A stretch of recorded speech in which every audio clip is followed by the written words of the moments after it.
they still have to meet the 15 years of service requirements. Wala pong mababago sa ibang mga requirements na kailangan nilang tuparin bago nila matamasa yung retirement benefits. Hindi rin naman po natin ginagalaw yung mandatory retirement age. Correct. Salamat po. Yung mandatory retirement age ay nakikita sa anong section nung batas?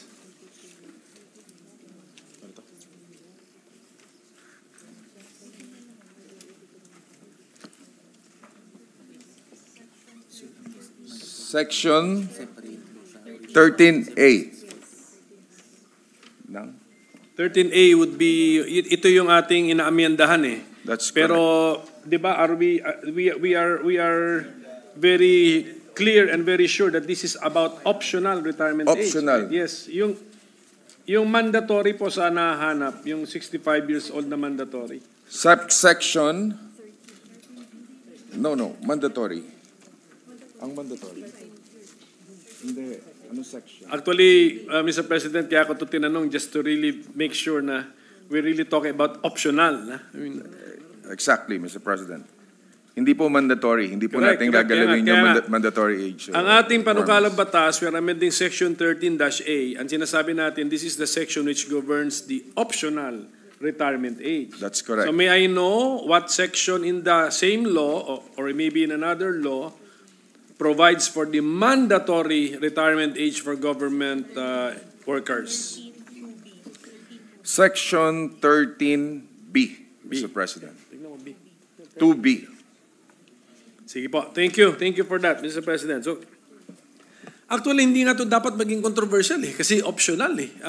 Exactly. What, di ba, there is no, it will not be taken against the government worker if he or she does not retire after the 56th to 57th birthday. Tama, That's diba? correct. Okay, so that we're means, just giving them an option, Mr. yes, President. I know. So that means the mere fact na tumagal-tagal po ito, the worry or concern is not in the idea or in the proposal na ibaba si optional age, but on the possible effect nga on the viability of funds. the fund, of the GSIS fund or managed funds. So, sa tagal na ng panahon, 20 years na po ito sabi na proposal, meron ba mga studies na magsasabi anong epekto nito? Paano kung magustuhan ba? Kunyari magustuhan ng mga libo-libong government workers at i-avail nga nila. Ano po ang epekto nito sa fund?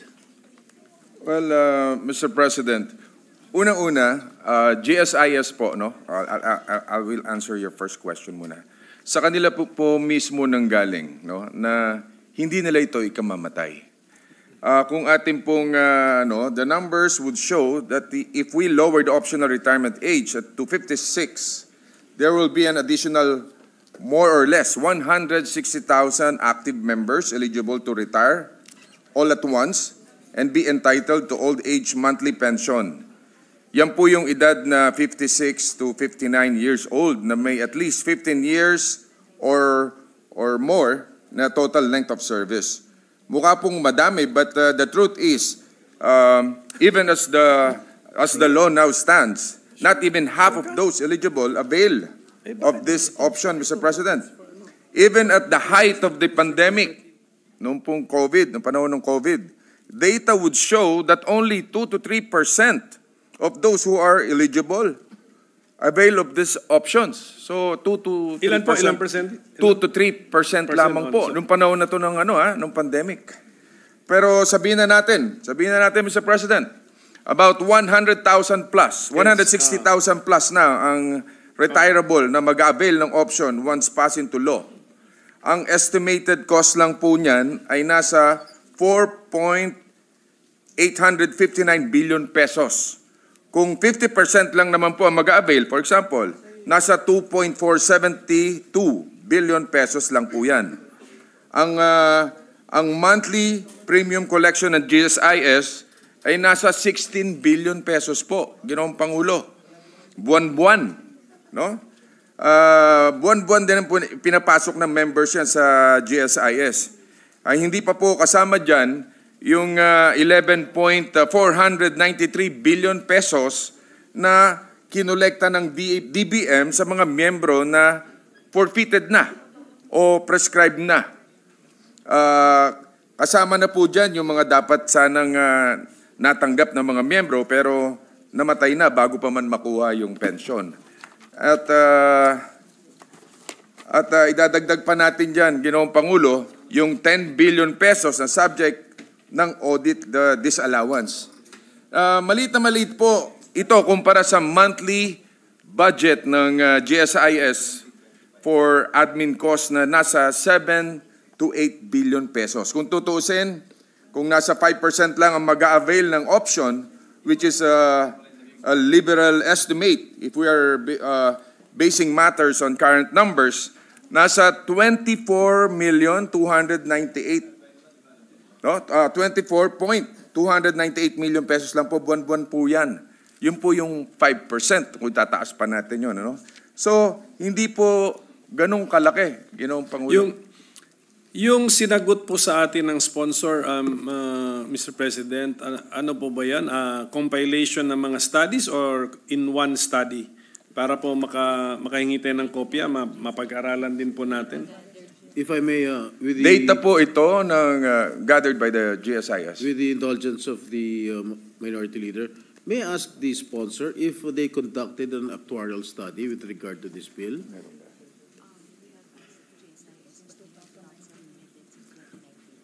We have asked the GSIS, but they have not submitted since 2019, Mr. President. Did you invite the representatives of GSIS in the committee hearing? Yes. Pero inaral na po ito ng CSC. Are they supportive of this bill?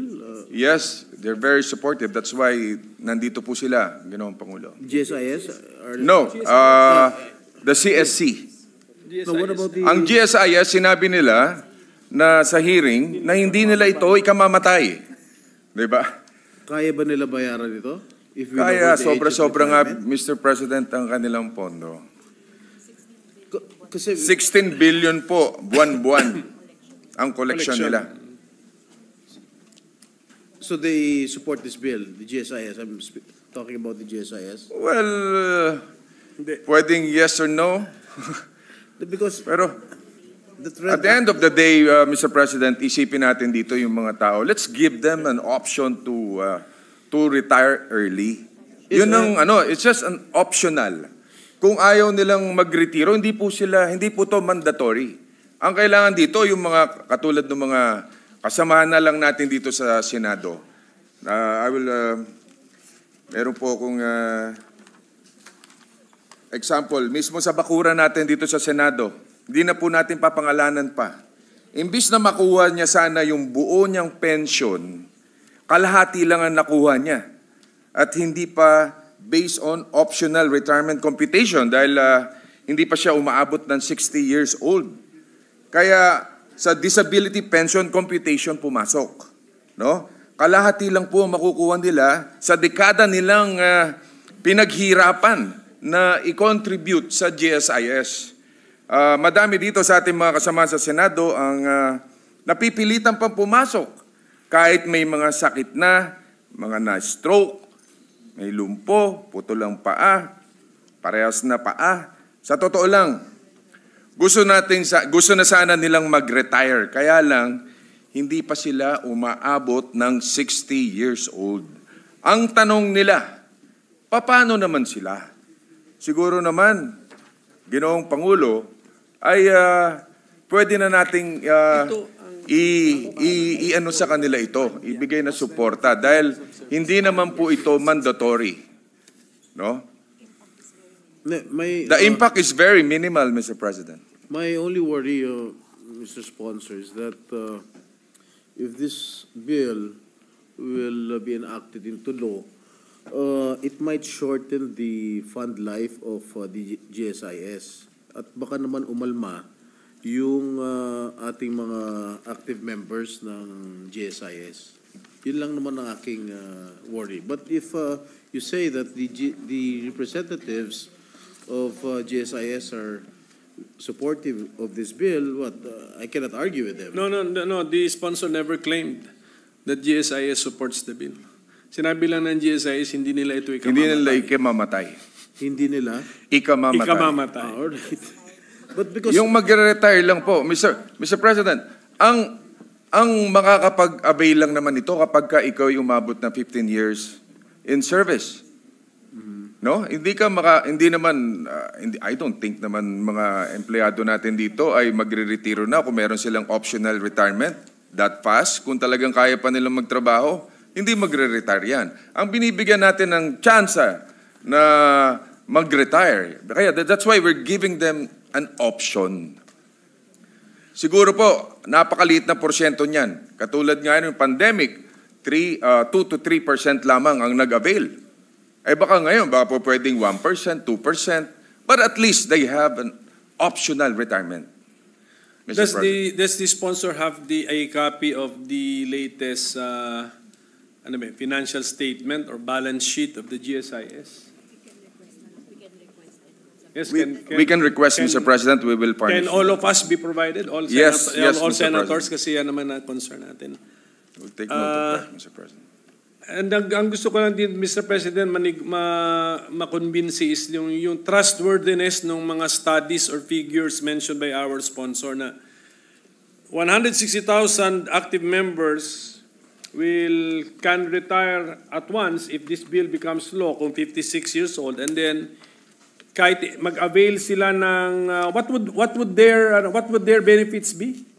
Kunyari, a member at 56 now retires. Ano bang lump sum plus may monthly ba?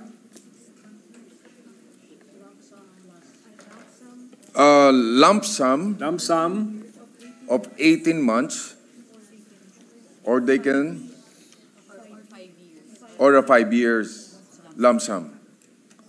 Ayan. Ulit. Only one? The retirement benefit is just a lump sum? Just give me. Wala bang, di ba lump sum and then may period na nothing and then a period starts na may monthly na? O hindi ba ganun ng GSIS, ano? Because you give it a complete details.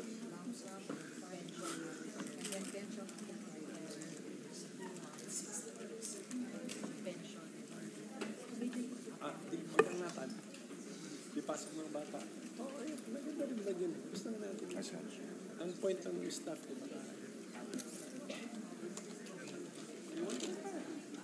5-year lump sum plus pension after 5 years or 18 months and pension immediately upon retirement. Okay. 5-year lump sum, pension after, or 18 months and pension immediately upon retirement, Mr. President.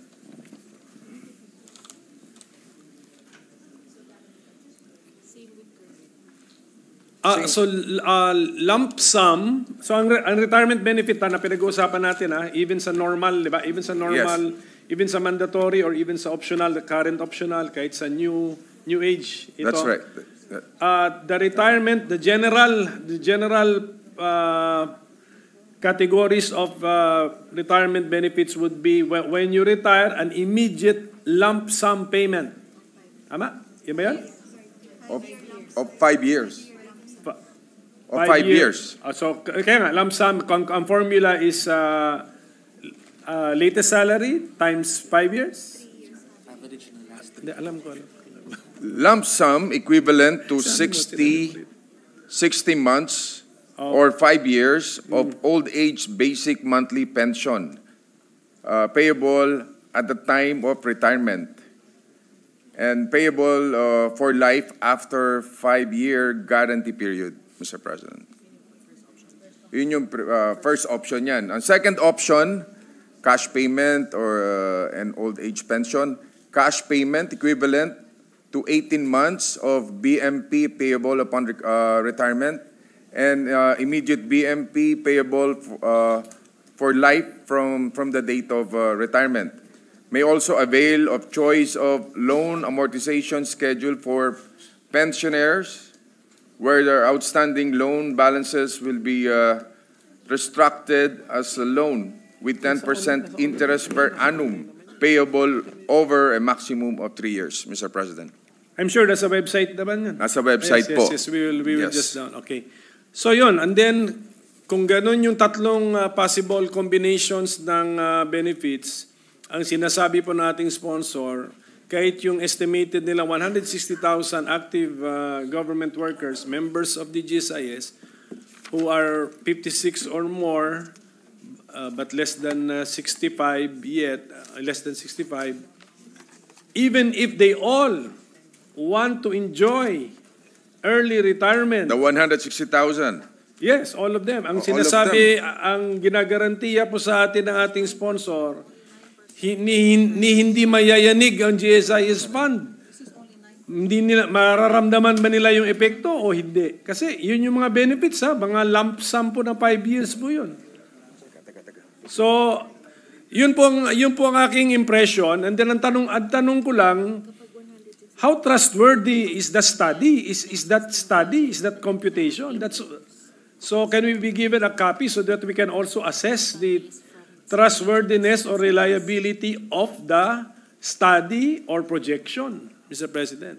Yes, Mr. President, we will give you a copy. Scenario, lowering optional retirement. If 100% of the qualified civil servants would avail of the option, around 160,000 active members na po. Correct. Opo. Around 4.572 billion pesos. 4.57. Around 30%. Yun po. Yung 160,000 is around 30%. But napakalab, hindi naman po siguro. 30% off 30% ng total of Yung monthly contributions natin. of the monthly contribution sa GSIS, Mr. President. Yes, o nga. Tama, kasi 16 billion yung sabi ninyo. So, That's correct. yung 160,000 nga, kung magre-retire, one-time expenditure lang ba yan from the point of view of the GSIS, or meron din siyang future financial burden because of the retirement of those 160,000 workers? This is a monthly pension daw po, Mr. President. Kaya nga. So, ang immediate impact, 4.6 billion pesos. Billion Yun na ba? pesos. Okay, immediate Almost impact. 4.6, yes. Future, ano bang tawag mo dyan? Future financial impact would be